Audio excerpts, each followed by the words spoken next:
What's going on, guys? So, Candace Owens went on to George Jankos' show and she talked about a lot of various different topics. But one of them that really came up was pain and is it a lesson sent from God and her perspective on it. And it was a really, really great episode. So, I really highly recommend that you guys check it out. Both of them, George obviously is awesome. And Candace, if you don't know who Candace Owens is, she is a political commentator on the right side of the aisle. And her faith is Christianity, from what I know, and we're gonna go and check this out and see what she says. All right, and I'm gonna have a few Bible verses so y'all can check it out and see what I'm trying to say. All right, let's get into it. You're just so smart, God. You're a genius. Oh, I hate to say it so patronizing to you, but you know it. You know. And now when I can't make sense of things that are happening, when I'm like, why is this happening to me? Mass shootings, types of, I'm like, I don't know what you're doing, God, but I know that you have me. I know that you're not putting me through the suffering. I will understand your perfect design and your plan later on. And I don't doubt him. I don't doubt him anymore. I also want to note with that, because you could be very, very rich or very, very poor. Your God doesn't look at dirt and question your surroundings, okay? Whatever you're thinking is valuable to him was created by dust. So to him, it's literally dust. Where you're at in your life, if you're uncomfortable, if you're mad, if you're upset, listen to what you're asking God for and realize that he's putting you through what you're praying for. So if you want to be great, Yeah, 100% right. So that's something that I'm myself going through right now, right? That he's putting me in the dirt where I'm struggling, trying to get up there with this YouTube page, right? And it's a dream of mine that I really hope to accomplish one day. But you gotta work through it, right? You can't just expect it to be easy overnight, and that's just not how God works, right? So yeah. that you have to go through things that will make you great. You have that obstacle. When you were like, I want to be a leading woman, I want to teach these people how to get out of it. And God's like, all right, man, but look how many obstacles I'm gonna have to put you through, because you need to mentally prepare yourself. I can't just give it to you. The best thing that God could give you is wisdom. And if you ask anybody who's wise, how do you get wisdom? It's really by absorbing what you're going through. Everything. Even if you feel like you're at rock bottom, examine it. Like really, really see, how am I here? Why am I here? And now when God pulls me out, how can I tell my brothers and sisters to get out of there? Really open up your eyes and fear nothing but the Lord. If you fear nothing but the Lord, then everything else is just literally a game. Life is a game, and you're just building up. Very, very proud of you. Yeah, God, he's very intentional. God is so intentional. And yeah, your suffering is intentional. You have to suffer. You have to go. And yeah, I would say that suffering is something that we're all always going to go through, right? And Jesus himself said, in this life you will have trials and tribulations. And what George said there was amazing. If you fear God, then nothing else really matters, right? And um the whole point of him saying that is because he has suffered himself, and so has Candace, right? And we're all going to suffer at some point. And really, really, when you look at internally, when you look at yourself, where are you at in your life internally? If you're suffering, then you might be right where God wants you to be, right? Because it hard work takes time, right? And little bit of time throughout the suffering is going to be worth the while, because in the end you'll come out successful, or the Lord will willingly grant you, the desires of your heart. There's a verse that I want to come to real quick. It's in First Peter, verse First Peter 1, verse 6 through 7. It says, "In all this you greatly rejoice, through now for a little while you may have had to suffer grief in all kinds. These have come so that they prove the genuineness of your faith, of the greater worth than gold, which perishes even though refined by fire, may result in praise, glory, and honor, which Jesus Christ has revealed." Right? So what's that verse saying, right? That in this life it's proved that when you're suffering, it proves the genuineness of your faith through these trials when you keep going, and it gives God and it gives Jesus the entire glory. So if you're there at that point, guys, make sure to reflect on it and know that you're not alone. All right, let's keep watching. Suffering in life, that is a teaching moment for you. And when you make it through suffering, you will be so much stronger. And I think that because I was forged in the fire, a lot of this stuff just seems so ridiculous to me. When people are like, how do you deal with all the mean comments? I'm like, what a blessing. My grandfather had to get up when he was five years old and lay tobacco to dry on a sharecropping farm. I'm his granddaughter, and I got to deal with mean tweets on the internet. I'm spoiled. Spoiled. They're misspelled too. Yeah, I'm like, oh my gosh, oh, my life is so hard. I'm like, everyone's like, how are you so happy? I'm like, because my life is wonderful. That's the pain I have to go through is an optional mean tweet. I don't have to be on Twitter. You know what I mean? Right. Who cares? Dude, you Yeah, fix your your mindset. focus. Your perspective is And that's true, right? Because how many times have we complained about so many things, and when there's actually a lot of people throughout the world that are, going way through much worse stuff than we're going through currently, especially when you look at, where you live, who you are as a person, the people around you. There's a lot of people that are really going through actual things. And sometimes we just feel like, sometimes we're suffering, but is it really suffering sometimes, when you have everything that you need at least, right? Perfect. Mm-hmm. How do you get somebody to have your perspective, right? Because they could be in the trenches, but if you have your perspective right, it's paradise.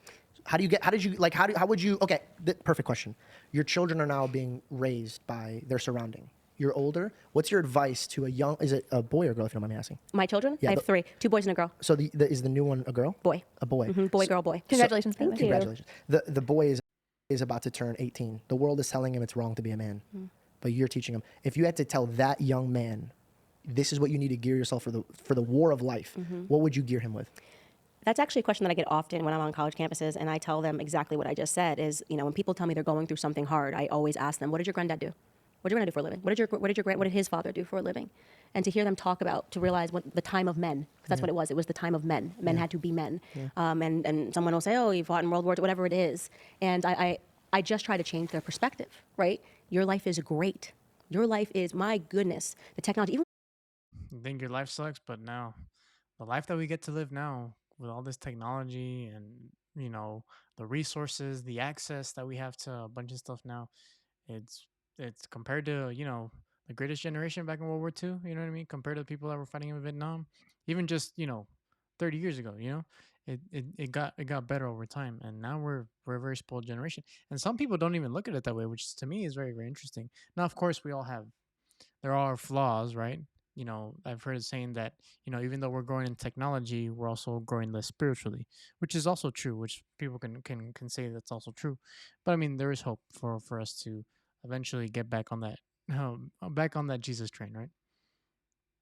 think about little things, the convenience of technology, but even with raising kids, how unbelievably spoiled we all are, right? The problem is people aren't given that perspective. They actually think that their suffering is true suffering or true hardship. And what's amazing is that the people that lived through what I would say was true suffering and true hardship don't have that perspective. They don't complain. No, they never complain. Because they don't play your victim, they problem- play victor. Right. So the Nice. problem is that actually is a direct quote from me that was taken from Turning Point. Really? Yeah, I swear Wait, to what I God. just said? Everyone- Yeah, yeah. my mom No, says, no, my yeah. mom has said that. No, No. I swear to you, my mom has said that my whole life because my mom's had an absolute wild life, and we had our own tribulations when I was younger, and she'd always look at me and she's like, in life, so you could either be a victim or you could be a victor. You choose what you Wow, want to I be. love that. And that's because nothing is original under the sun. Of course, your mom, yeah. But I think that's amazing. How dare you steal from her mother? No way, I know.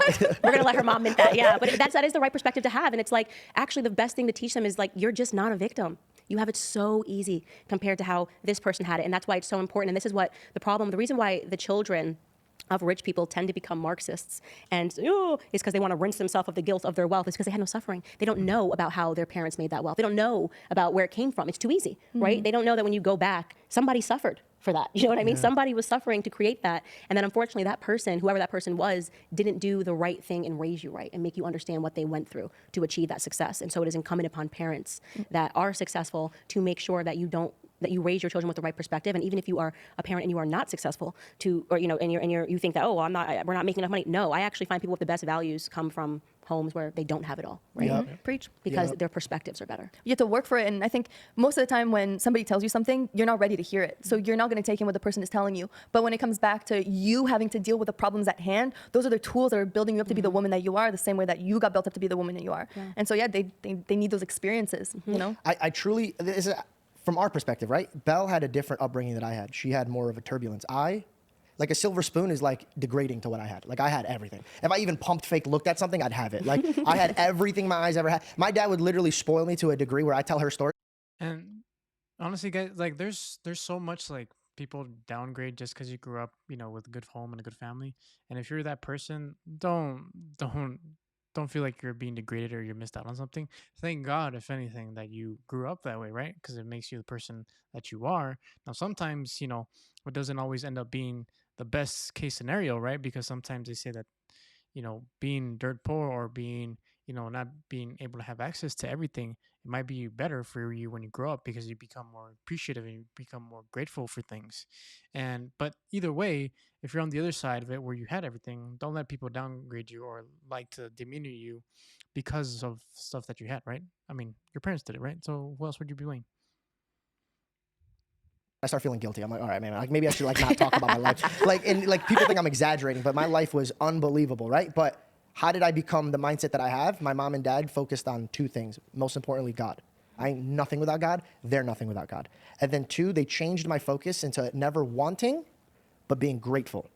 So always, always working for it. I'll give you an example. If I was in music, if I wanted a microphone that was expensive, my dad wouldn't shorten it because he worked hard in his life, but he would make me perform in front of him and his friends for like freaking days, for freaking days, bro. It's embarrassing. And he'd be like, I don't believe you believe in the song. Get out of here. And I'm like, oh my God. So I realized that it has nothing to do with your wealth. It has nothing to do with you being poor. How are your parents raising you? It's everything about that. The reason why poor parents probably raise their kids better because they're probably around them more. And they're teaching them, I don't want you to have this life forever. I want you to know this and this and that. And then rich parents are like, you don't even have to worry about it. Here, have this. And you have no idea how bad you just poisoned your bloodline. Right. I totally agree. And victim mentality will always be a cancer in your life. Like, no matter what you go through, just find a way to think about it and go, what a blessing. This is a blessing because, begin the sentence that way. This is actually a blessing because, you know, I recently had a thing and I was like, this is a blessing because da da da da. And I'm good about it. And everyone's, oh, I'm so sorry. I'm like, don't be sorry. It's cool. It's cool. Like, this is actually great because of this. And you will see how much it changes you as a person. It changes how people respond around you. People love to be a victim. I don't get it. It's weird. You know, the trauma dumping on the internet. And yeah, it works. People cry on the internet. They're oversharing about things of their life. You know, I was just diagnosed with a bad pinky, whatever.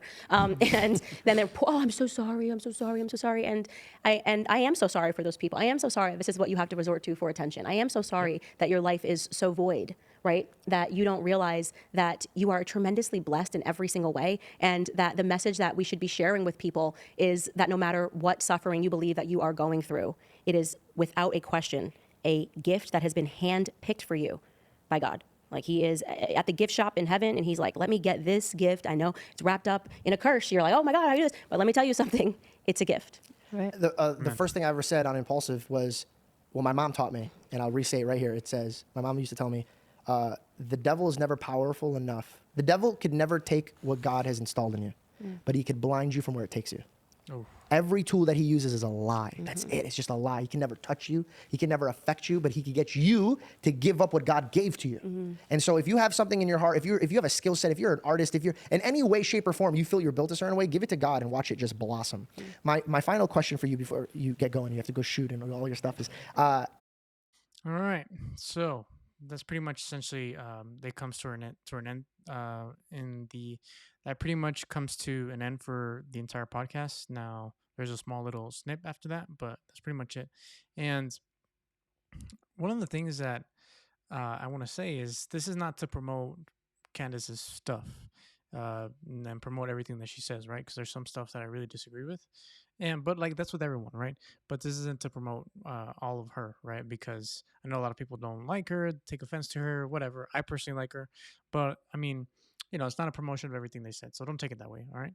Now, going back to the topic, one thing I wanted to go back to was in First Peter 5 verses 10, verse 10. It says, "And the God of all grace, who called you to his eternal glory in Christ, after you have suffered a little while, will himself restore you and make you strong, firm, and steadfast." Boom. So, what's the whole point of it, right, guys? Like, people really, you know, want to see you down and dirty, right? But sometimes just that's the way how God designed it, right? Because we're meant to suffer as well. And through that, he's glorified too. So I know it's hard. It might be hard right now, wherever you're going through. But understand that this is something that's a struggle and it's going to keep struggling. Just like when Job said, what do we do? You know, blessed be the name of the Lord. He gives and he takes away, right? So there's so many things that we're going to be going through. And, you know, in Candace's life, in my own life, and probably in your own life, you can attest to it, right? And it's never going to stop. But it's what we do to it and what we respond with is what's going to matter, right? You know, like I said, John 16, Jesus said, in this life, you're going to have trouble. So expect there to be trouble, all right? Expect there to be trouble. But, like he says right after, but take heart because he's overcome the world, right? So, alrighty, guys. Thank y'all for watching. If you got anything helpful, any insight in here, you know, go ahead and subscribe to the channel. It's going to really, really help us out to keep continuing to make these videos and let the algorithm know that we need to keep making these videos. All right, guys.